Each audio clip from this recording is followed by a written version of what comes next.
3, 2, 1, live. Anthony Darby. Chuck Henn. Episode 3 of the Peninsula Podcast. We're still going to keep it named that until we come up with a better name.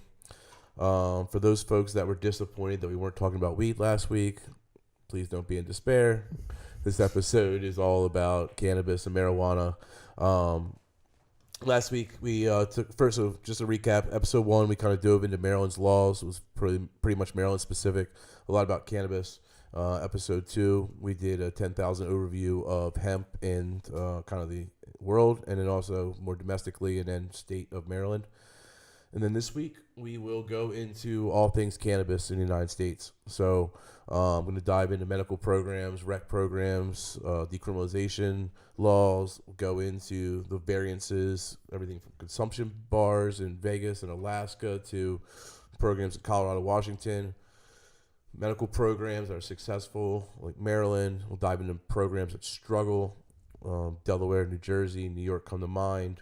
And then obviously dive into what Maryland may look like if it were to go legalized. And I think that will probably be the end of our time. This is a pretty broad topic since there's a lot to go through with all of them. So we'll try our best to break them all down as we always do. And it should be some really good information. Both got collared shirts on today. We brought our fancy stuff. Woo. I think these topics, although they're broad, they're going to allow us to go down a few wormholes throughout them. So I think that's what will be enjoyable. So I think on its face, it seems like fairly obvious when I say the difference between a medical program or a adult use program. But there's some nuances that people don't really typically pick up on. I think the first one that I would argue, the biggest difference between an adult use program, or several differences, one is going to be your access. So when you have a full adult use program, you're going to be able to walk in with a certain age restriction, likely over 21, and be able to purchase marijuana or cannabis without needing any type of physician recommendation or a prescription, whatever they call it in that particular state. Think of it as an access issue. So you basically have access as an adult to be able to go in to purchase marijuana or cannabis. Typically in all medical states, there's going to be a prescription or some sort of a written recommendation, a mechanism in which a physician empowers you to obtain cannabis. Outside of the access issue, then what I was getting ready to say was I would argue the next biggest difference is going to be the taxability. So you're typically not going to see medical programs garnering lots and lots of tax revenue for their states. It's not typically something that's very politically popular to go out and heavily tax a medicine. However, you find the complete opposite when you look at the legalization and adult use programs. When we see taxes 25, 30%. We'll get into like when we start talking about it, some of these states, like Washington State, for instance, is 37% sales tax. Woo! On all cannabis. So we can get into how much the state of Washington collected in tax revenue last year too. So there are these nuances, and every state's going to do it a little differently. If they have dual programs where they have adult use and rec. Yeah, and I would just say, and there is a distinction when you look at the programs. A lot of the political cloud around the legalization of recreational marijuana comes from the taxes, because they can fix a lot of things for the states. We'll get in, like we said, we'll get into how much revenue the states collect, but all states are in desperate need of better education systems. It's something we hear kind of all the time. It's something that rings true to our hearts. There's deficits, there's unfunded pension liabilities, there's all kinds of things that they see this shining light of recreational cannabis tax can kind of fix. And on the medical side, it really is treated as a medicine. When people come in our doors, that's why they're there. And the variances of these are going to be everything from what types of products are available in each state. So, in Maryland, we didn't have edibles. We now see that bill passed, and edibles are very shortly on their way here in Maryland. Some states don't have flower. Some states don't allow high THC concentrates. So all these different characteristics when you're looking at individualized state program are really reason why we see so much variance state by state and little continuity, because it's tough for a company to compete using basically a streamlined single strategy across the nation with every state having significantly different programs. It would never work. So that being said, let's go into some of the most extreme circumstances or some of the most mature of the legalized states. And let's go through, before we get into that, real quick verbiage. So it was recreational marijuana. It was recreational. It was recreational is where it started. But people weren't necessarily just using it for recreation, right? It was more about a full access use. So then we saw adult use. But then we didn't like the fact that they were called users. So then we got rid of adult use, and the most PC term that I've heard to date are adult consumption markets. So when we look at these adult consumption markets, rolls right off the tongue. Yeah, it goes right off the tongue, like endocannabinoid system. Right. Adult use markets like Vegas, Alaska. There's 12 total, correct? I think there's 10 in DC. 10 in DC. 10 in DC so total. 11. There's 33 medical states that have some sort of a medical program, to give you guys some understanding of numbers.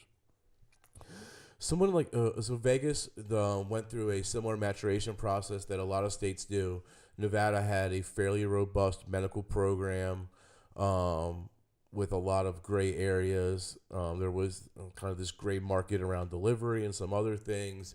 And I think that they saw the best way to do two things. One is to better police the program, but more than anything, I believe they saw the tax dollars could come from having recreational dispensaries in Vegas. And they saw all these people that were illegally bringing all their weed and vape pens to Vegas, and they weren't making any money off of it. So we see a little over, it was almost right around the same time that we opened up. Mm-hmm. We saw Vegas go rec. So they've probably been about a year and a half of operation now.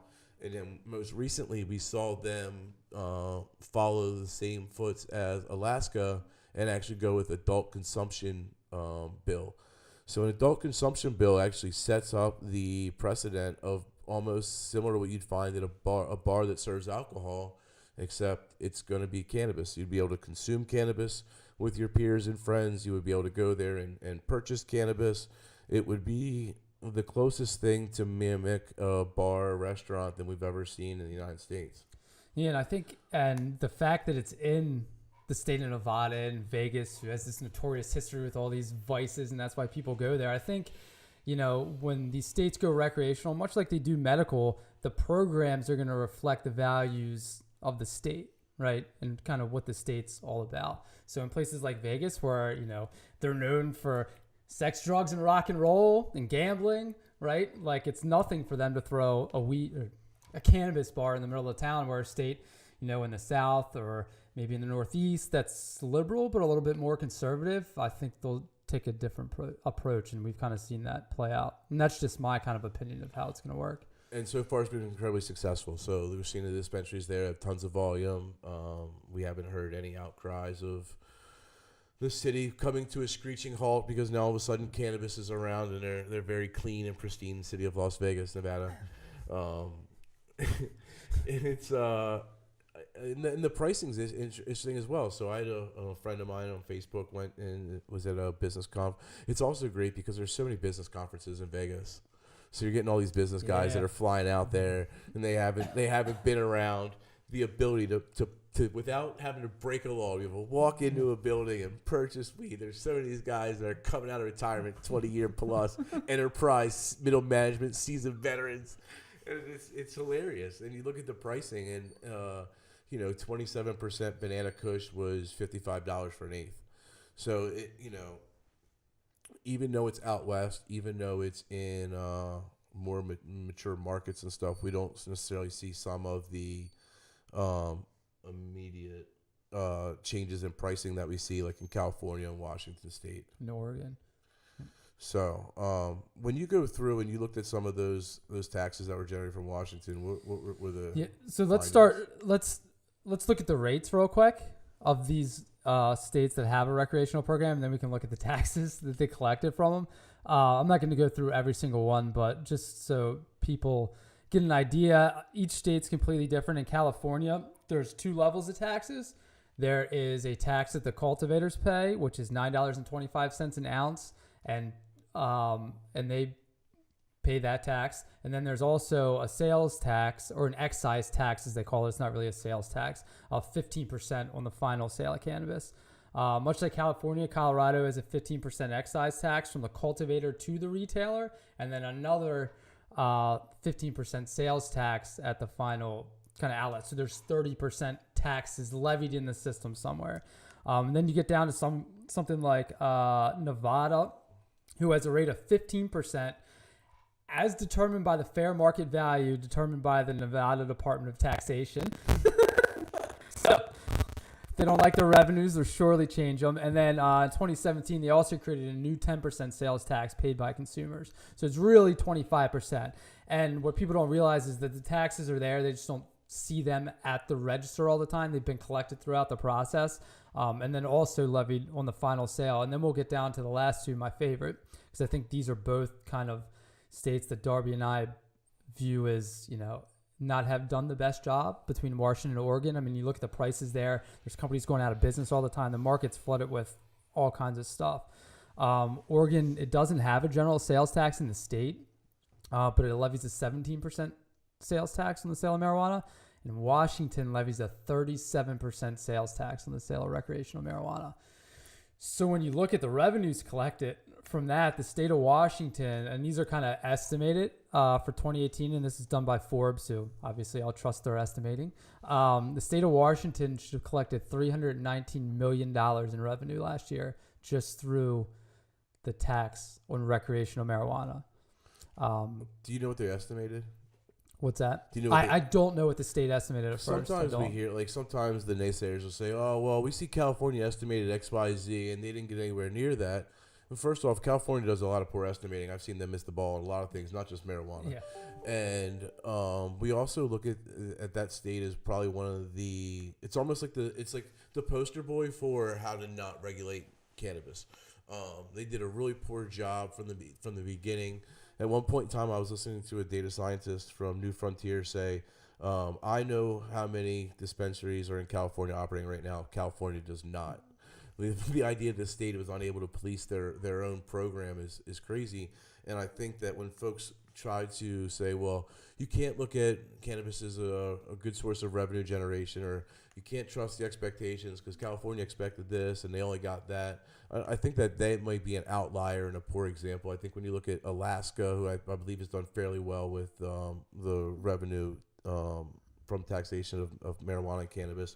You look at Colorado, who's funded pre-K and done some pretty cool initiatives based upon their cannabis revenues. That there is this path of utilizing this taxation and high taxing of cannabis to fund things in the community. And I spoke today on an education panel, and my whole thing was it's a risk reward. If the community is going to risk what may happen when you have an adult use program, then they should get the rewards of the tax dollars. And that's kind of how I believe there's this pro quo way of making this work.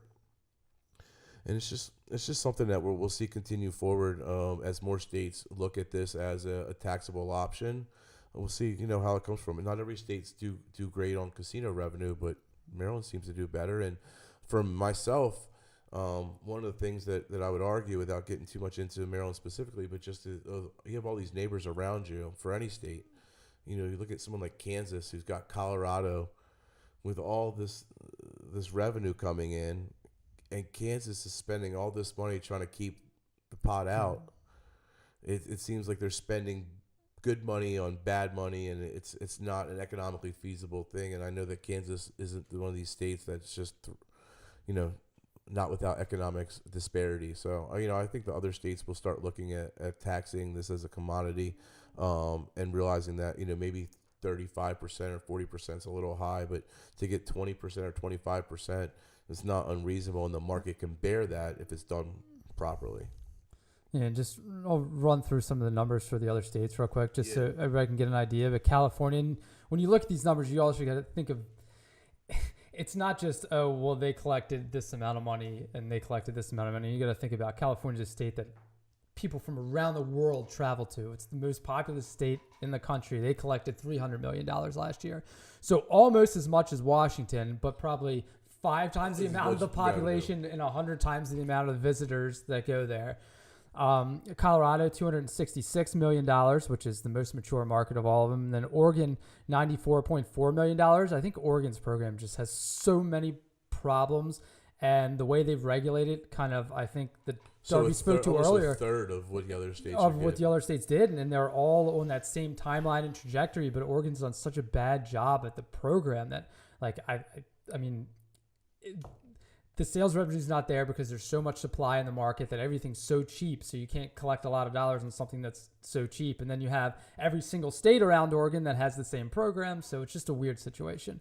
And then Nevada, $69.8 million.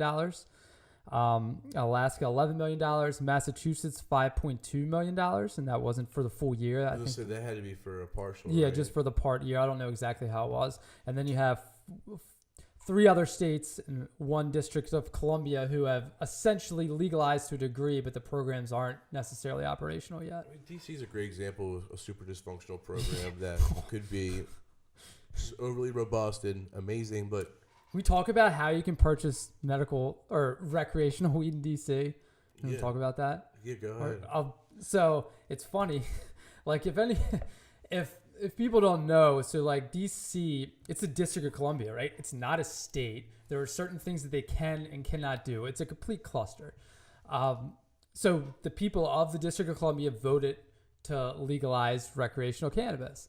But the government, I believe, right? Andy Harrison and the team made sure that this initiative was not funded. Yep. So basically, yes, you can do it, but we're not giving you any dollars to actually get this thing off the ground. So you can do it, and the funny thing is you have to buy something else, right? There's pop-ups all over the streets of DC. I worked in DC for years, and I used to see them.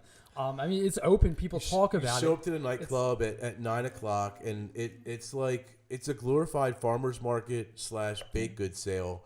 And they'll sell you a sticker for $1, and for that $1 sticker, oh, by the way, you get an eighth of weed. So yeah, $60 sticker, right? Yeah. So say a sticker for $60. Sorry, $60 sticker. A $60 sticker, a $100 shirt, and then with that purchase, you also get, because you can gift it. That's like the weird thing, is that you're able to like gift something. It's some weird laws, and I'm not the most well versed in them, but technically they can get away with it, and it happens every day. I know people who do it. I've seen it happen. I've seen the pop-ups on the streets.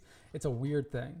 And because of that market, their medical program has suffered. I mean, we know some of the operators of their medical program, and they've never truly gotten a full set of steam because there's this gray / it's not even necessarily a black market, but it's a gray market, and it's troublesome because I think the one thing that I've realized, and without sounding like the suit and tie guy in the weed job, is that there are a million reasons why, as a consumer, you'd want a highly regulated cannabis industry. Yeah. That you don't want some guy making shatter in his freaking garage. That you don't want dudes growing, even just growing, cultivating with their left to their own devices. Because when they get mold, they're using harmful stuff to remediate it. They're not just going to say, oh well, I'm just going to throw out these 13 pounds of thousands of dollars of profit that I planned on making these last 3 months. You know, we've seen in California specifically heavy metals in vape cartridges, pesticides, just tons of nasty junk and crap in this fairly clean natural plant.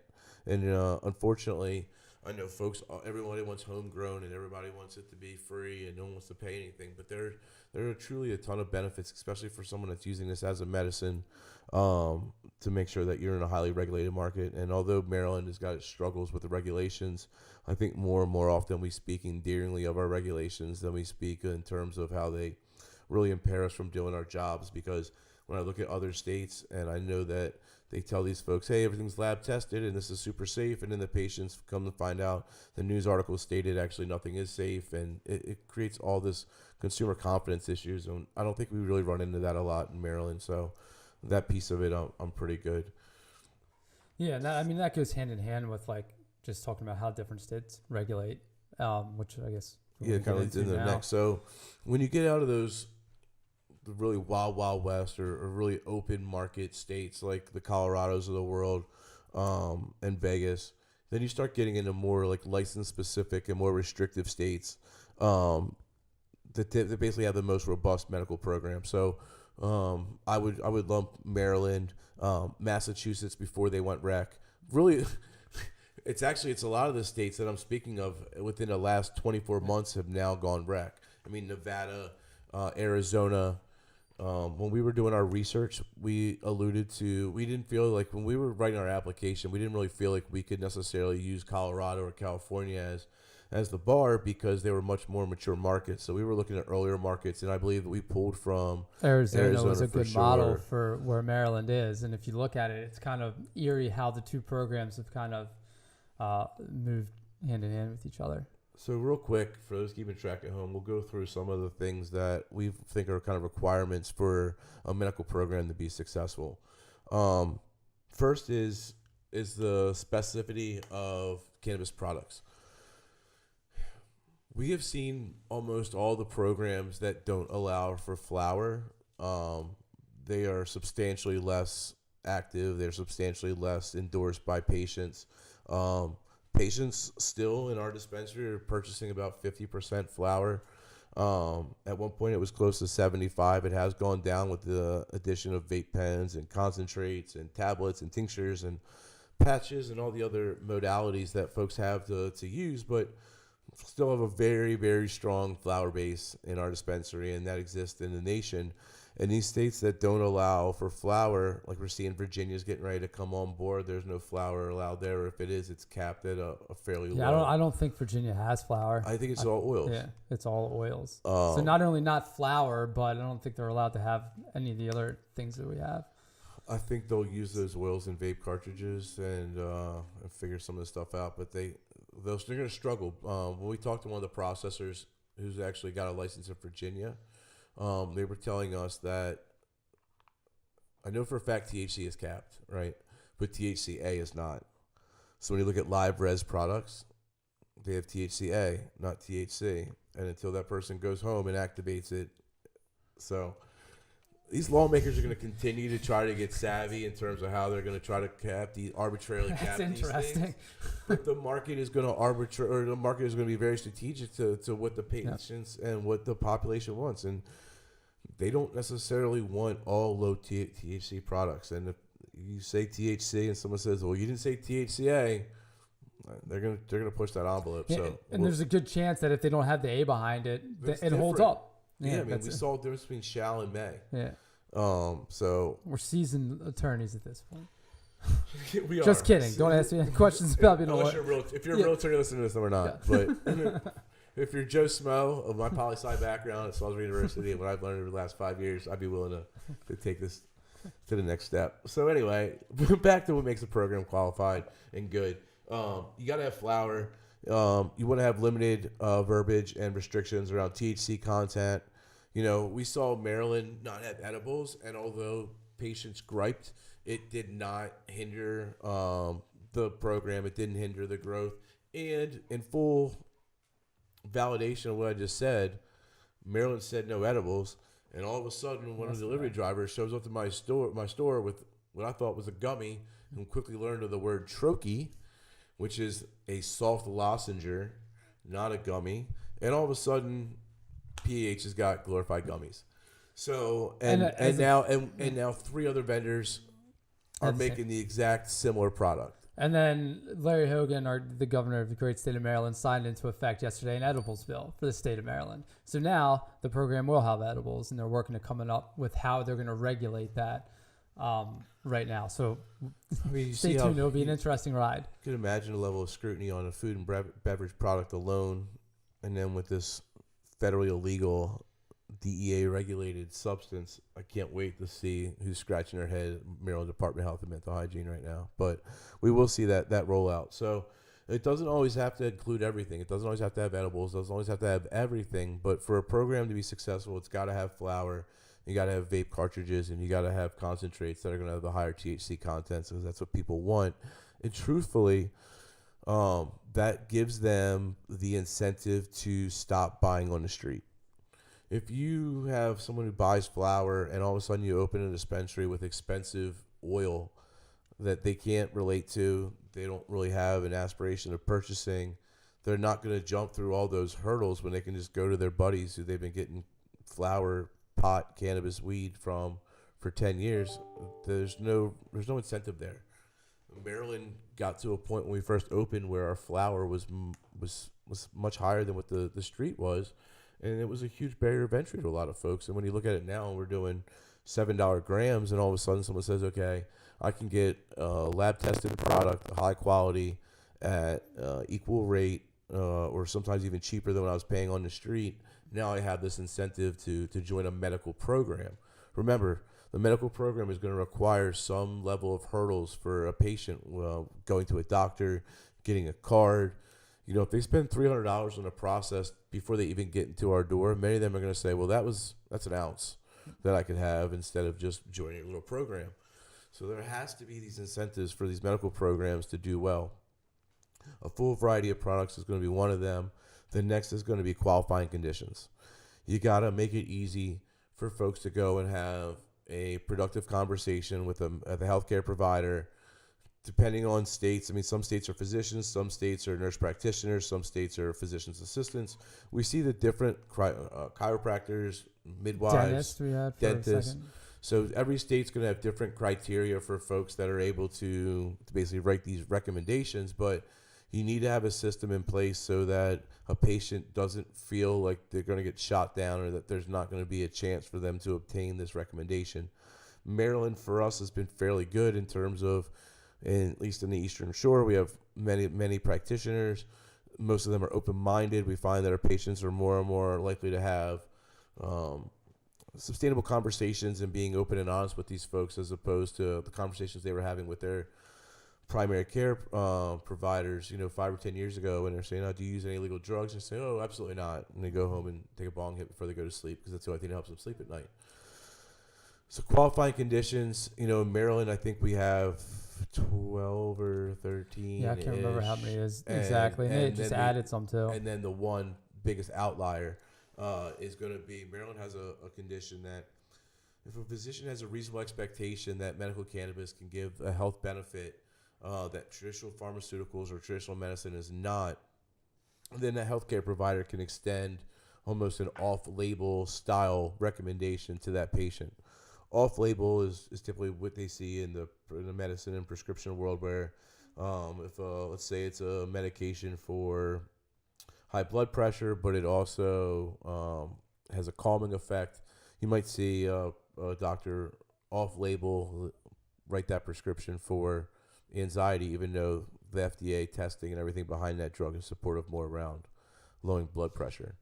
Same thing in Maryland. If there's this reasonable expectation, even though it's not on the list, this doctor can then write and recommend medical cannabis for patients based upon their ability to have that health impact. The next thing is going to be, once you have your qualifying conditions, you have all the different modalities, is the limits. Maryland has very robust limits. We're 120 grams of flower. When you talk about limits, it's just talking about how much an individual is allowed to purchase in a given period of time. In Maryland, it's a month. Other states may be different, but most of them impose a limit. Yep. We've seen different, but what you're looking for is a program that's not going to be overly restrictive, so that if you have someone that is a heavy cannabis user, they're not incentivized to say, okay, well, I can only buy my 1 ounce a month here at the dispensary, but I go through 2 ounces, so I'm buying 1 ounce on the street and 1 ounce in the dispensary. You need to make it so that your limits are robust enough that there's a reasonable expectation that almost all patients can be served without being turned away because they met their max allotment for the month or week or bi-week, whatever, however it's regulated. Just to put it in perspective, I mean, that's almost 4 ounces or an ounce a week for Maryland. There is even an exception that patients can apply for an exemption to go over that amount. I would say that's less than 2 or 3% of our patient population. But there are folks that are, I know for one is a Crohn's patient who's typically cooking with his medical cannabis. So he goes through a whole lot of cannabis, but because basically of his need and his tolerance that's built up from years and years of using high levels of cannabis, it's not truly out of the standard deviation for protocol when you look at how he's medicating. So he just needed to get that exemption. But his case is definitely out of the norm for him. So these states that don't have flower, that don't have wide limits, that vertical integration. We see that states that require a vertical integration typically have fairly trivial, and these programs struggle to get off the ground. There's a lot of reasons behind it. So when I say vertically integrated programs, for instance, Delaware requires that the dispensary that sells the product processes that product and grows that product. They cannot do intercompany transfers. They have to be basically self-fulfilling. When you look at our dispensary, and one of our secret sauces is the fact that we have such a robust variety of products. We typically have over 40 strains of flower. We typically have 30 to 50 types of vape carts. We have over 150 SKUs in our dispensary. If we were tasked with making and processing all 150 of those SKUs ourselves, it would be more like 20 to 30. And I mean, that's what we see. Even these vertically integrated companies like Curio and Grassroots, I mean, these guys all have dispensaries, and there's not a single dispensary in Maryland that only sells their product. Yeah. I mean, Curio has to work with Rhythm and GTI. They have to work with Harvest and all these other Veranos and the other companies out there to be able to really provide that full product selection that makes them competitive. Folks in Delaware, this is a plant. This is something that has very little predictability in some ways of planning. And, if there's a run on the indica flower that you didn't predict, and all of a sudden you're out of indica and you don't have anybody to call and buy it from, then you're out of indica for weeks. Yeah, months in some cases.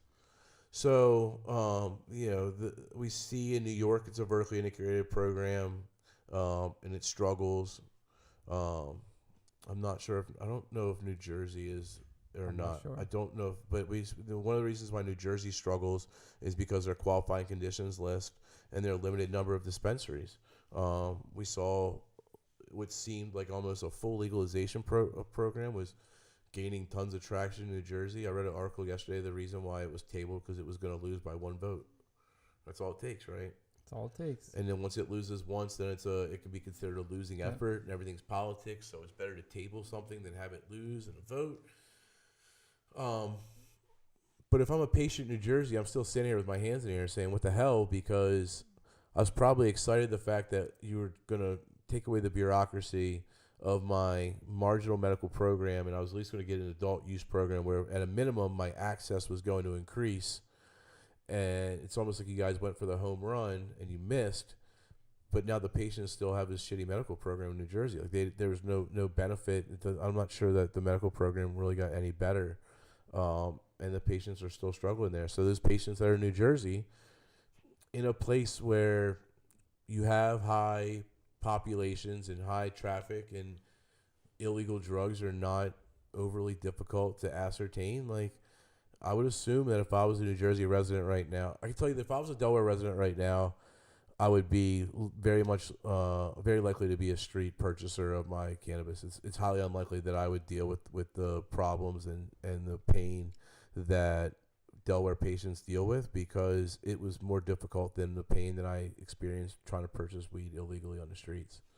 And New Jersey is probably similar, but all of a sudden, if you change that access and you make it easier for these folks, I think all of a sudden you'd see these programs, even in the medical side, be much more robust than what they are. So you got to have qualifying conditions. You got to have flower. You got to have, you got to make it as easy as possible for these folks, because in areas where access on the street is easy, they're not going to do that barrier of entry to come into a legal program. Would you disagree? No, I don't. I think those are all good points. And I think if I can add one more, I think, and I might get a little bit of scrutiny for this one, but I think that you need to have the right operators when you go through this process. Like, I really think you need these people that say, oh, you can't have these large companies come in and do these things. It doesn't work. They take the jobs and blah, blah, blah. That's like the opposite of how to get programs successfully off the ground. I mean, these are really, really difficult industry to be in. And you need guys who can handle it, who have the capital, who can handle the delays, and everything that comes with it. So the stronger, your players are in the industry, growers, processors, dispensaries, just, from the people that the state's hired to regulate it. Like, I think Maryland's did a great job. Like, you just have to make sure that you have the right people in the right places. Right. And I think that's a great point. So it starts with the states in terms of who's running their seed-to-sale system. Is it metric? who had struggles in Maryland, but is proven to be pretty successful in other states. And knock on wood, I think we're almost like 6 months. Are we longer than that now? No, I think 6 to 8 months with zero metric issues. December, like November, I think October, November is when things started getting fixed, because I remember going to a meeting in December and they said they were going to open up the ability for the point of sales to the fast track. I'm rolling my eyes going, oh, they ruined it again. But they've been good. It worked.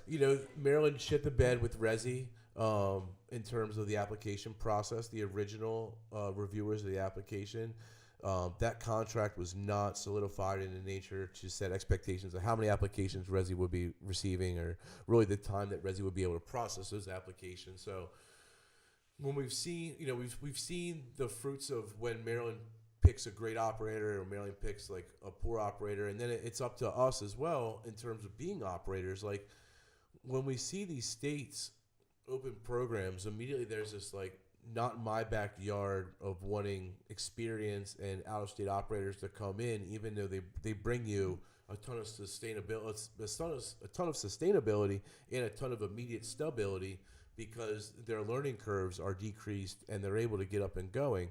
As a small independent, I certainly understand the fear of that, but I think it's important that operators work cohesively in whatever program they are, because when they go after each other, they start cannibalizing each other. We see the effects, and we see what happens when they're in poorly regulated markets. It becomes unsustainable, and the black market prevails, which kind of leads us right into Maryland and where Maryland is in all this, and like what may happen. So I think it's important to understand the landscape right now of what Maryland's program is and the legitimacy of it. So we advocate incredibly hard to treat our dispensary with a clinical designation, and really try to view this as a medical dispensary. And I would argue that we stand oftentimes alone, or in a pack of a few. What of a few? Of a few. When it's easier and sometimes more advantageous to get the quick thrills and cheap thrills of just leaning on the subculture of marijuana and the stigmas. And even though you're playing into the stereotypes that people... even though you're doing this under the badge of, hey, I'm knocking down stereotypes, you're actually fueling stigmas and preconceived notions, and we're not really necessarily moving the cannabis away from this countercultural rare thing into this mainstream normal medication / substance, right? So in a place like Maryland, what I would assume that would happen is if we saw legalization come in to play, we would see a division of sex, S-E-C-T, sex, where a few of us would still be very focused on the medical side of this and continuing to serve patients. And I think a lot of the majority of folks that I alluded to that really don't have a medical mindset are almost going to take this as a breath of fresh air of, I can finally relax and stop trying to put up this medical front, take down all this medical stuff, put up my Cheech and Chong posters, put up my Grateful Dead, and really plead into all of the Bob Marley and countercultural and stigmas of a recreational program, and likely leave patients seeking sound medical advice behind. And I've been thinking about this a lot. Our circumstances changed significantly over the last 60 days when Maryland passed a law from 1 dispensary to 4 dispensaries.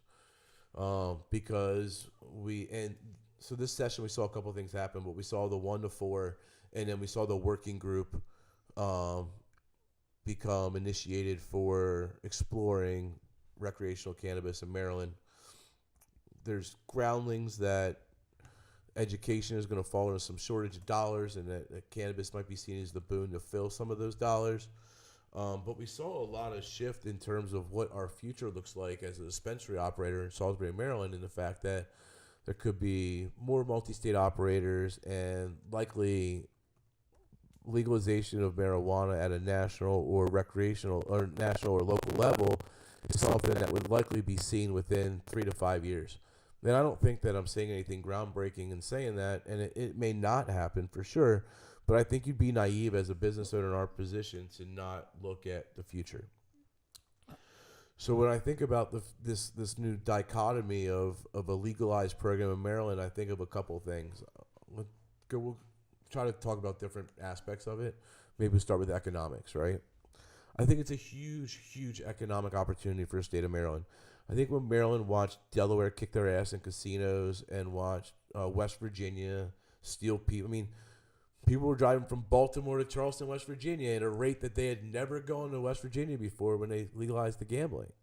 And I think that with, as we mentioned, Delaware having a horrible program, Virginia likely off to a rocky start, Maryland with a well-regulated legalized program would be the southernmost state. D.C. is dysfunctional as well, would be the southernmost state with a legit program. Pulling from, when you look at where we sit on the peninsula, I mean, we would be pulling from Virginia, we would be pulling from Delaware, we would be pulling these out-of-state dollars in and injecting them right into our local economy, which is like the end goal of any economic development director in any county, in any state, anywhere. So, and Maryland has shown an appetite for enjoying cannabis, and I just think that with the Kerwin administration, as we mentioned in the very first podcast, coming up with this deficit and the ability to tax adult consumption cannabis at a 20 to 30% tax rate, the economics of this make a lot of sense. Yeah, and I mean, if you just think of it, I mean, we're privileged enough to live here. I mean, just if I'm in the state of Maryland and I look at the state that's the wealthiest in the country, right? Property values are consistently among the highest anywhere because of DC and Baltimore and a lot of these suburbs. And like Darby alluded to, the excuse me,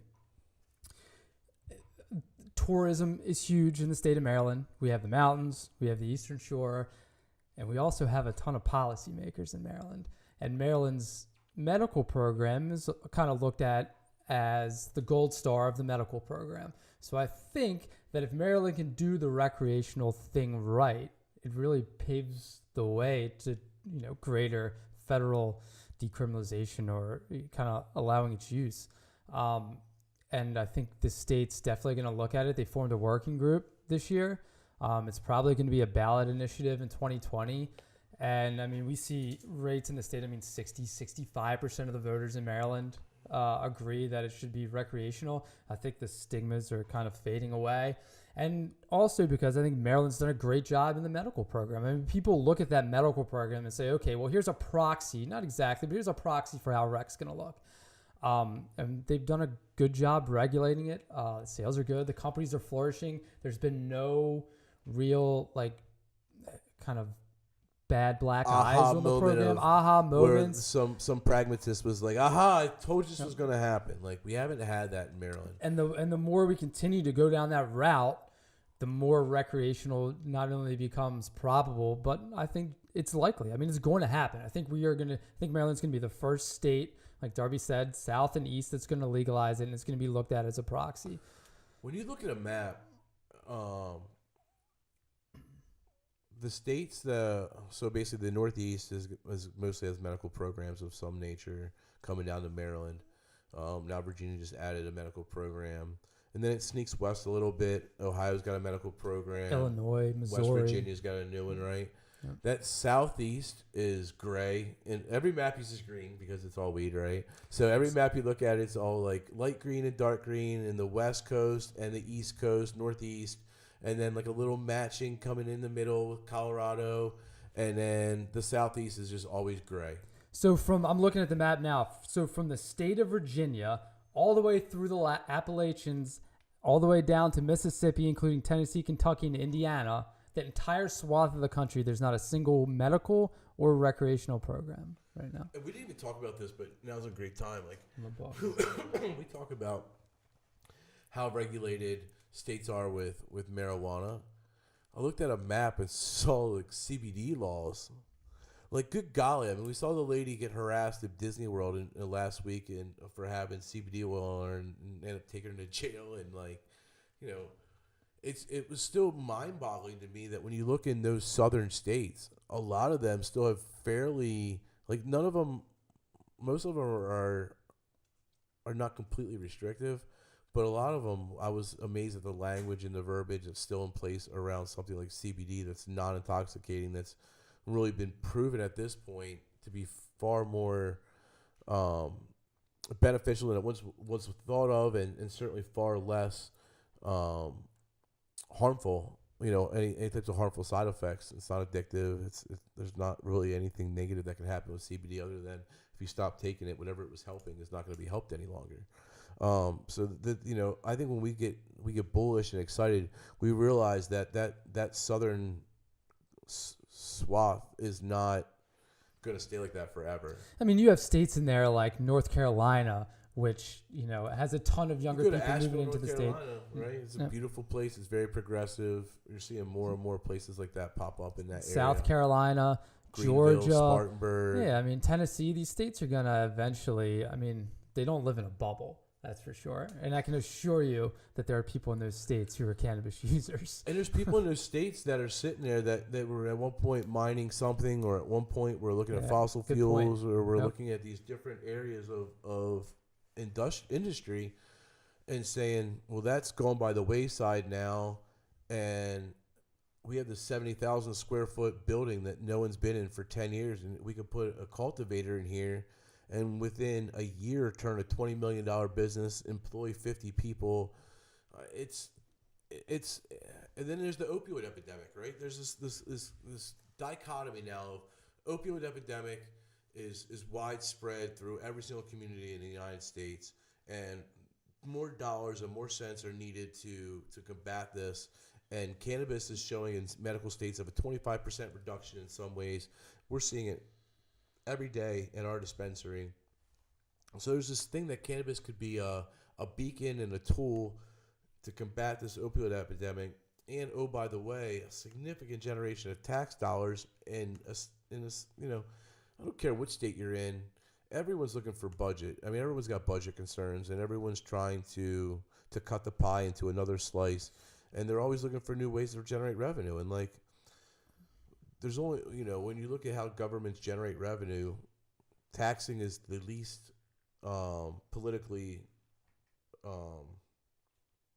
advantageous, right? Like, no one wants to be the politician that runs around saying taxes are going up, right? So taxing income and sales, being able to generate economic development to create a larger tax base is a much more strategic way for these folks to be able to generate tax dollars than just raising the rates on their current base. So I think, you know, that the South will see the spur of cannabis, but they're going to lag behind. I think, you know, Maryland's in the sweet spot. I think, and Maryland's still a year and a half behind. But I think for the economics of it, it makes a lot of sense. I think from a patient perspective, what you'll see is there'll be a few of us that will keep our medical model and still go after and cater to the patient base. And I think the patient base will continue to grow as cannabinoid-based wellness and cannabinoid-based medicine becomes more and more popular. But one of the things that you do run into with an overly robust medical program is these operators that are able to kind of run under a rec-style culture.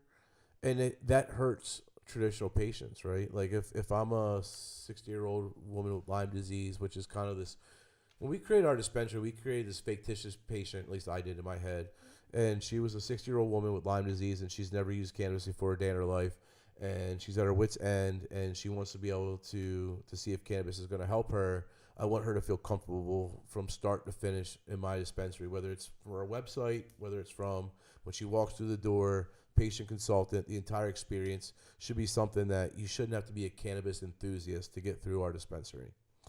And I think that if maybe you take the burden of trying to have a medical front off of some of these guys and they can go right and just participate in the adult use and rec markets, you might actually see some progress being made with research, with patient outcomes, because the folks that are still doing medicine are are still focused around actually that piece of it, and the folks that just really wanted to run a rec store are able to go out and do that piece as well. So I think there's a piece of that could be beneficial to patients as well. Yeah, and I think I'll add that I think there's going to be this middle ground of the wellness piece. I think you're going to see a lot of people who, you know, they might be older, they might be younger, who knows, that have either tried it once and just don't want to do it because it's illegal, and then all of a sudden they want to go in the store, but at the same time they want to know what they're doing. Like, they want to go in there and say, oh, I'm going on a hike with my friends next Tuesday, and sometimes I get a little sore, and I just want to make sure I have a great time. And you'd be able to give them and consult with them and tell them about how a specific product's going to make them feel better on their hike. I don't want to feel anxious about work or leaving the kids behind. I want something that's going to allow me to be in the moment and enjoy my hike. And I think you're going to find that wellness piece is going to be that mesh of, there's people that are definitely going to stay on the medical track, like Darby said, just because they need it. Right, we're betting on the wellness piece. Yeah, and the chances are, like, there's going to be THC restrictions on this stuff. And then for the rec side, you're going to have the people that want to come in and say, I want to do slab dabs all day. Give me your cheapest concentrate because I want to put it on YouTube and show you how cool I am. But, you know, that's fine. That's what they want to do. That's the market, right? Right. And then there's going to be that, I just think, that wellness piece. Yeah, and then that wellness piece, and then people are going to start to get more into it, and, you know, just because it has so many different effects depending on what you're looking for and how you consume it. Yeah, I mean, I think the wellness piece, you're right. Like, there's folks that are using it like as a specific medicine to combat a specific diagnosis, and then there's folks that are using it more as a wellness tool. There's not necessarily a specific protocol. It's more of an as needed basis, and for sure that market is going to grow tremendously. Like, you know, when I think about adult use, like, I think about how many people are going to stop taking ibuprofen. Like, seriously, I mean, not so much like today, but in 10 or 15 years, with the research that we have about how bad something like ibuprofen can be on your liver and kidneys, and how much research we have about how cannabis could be a much better daily option for someone that says, you know, I take 2 Aleve every day for my back. I wouldn't be surprised if they're taking 2 3-to-1 troches that are part CBD, part THC, but they're not taking it every day. They cut wood today, so their back's flared up, and they're going to that route. The idea is that there's some folks that need to stop a seizure, and they have a very specific regimen of how they're going to be using that medication. There's other folks that, like myself, you know, I've always tried to put myself in the wellness book. I think you do too. Yep. And I think that market's going to grow. And to Chuck's point, they're not all of the adult use or adult access dispensaries are going to fall in the slab dab. Let's get as high as we possibly can. Great, now everybody can get fucked up. Like, I don't think there's gonna be a market for that, but that's not the majority of the market, and that's not certainly the path that we'll go down to cater to. So that's what I think. I think Maryland is set up economically to be in a really good position if legalization comes, because of all the groundwork they did with their medical program.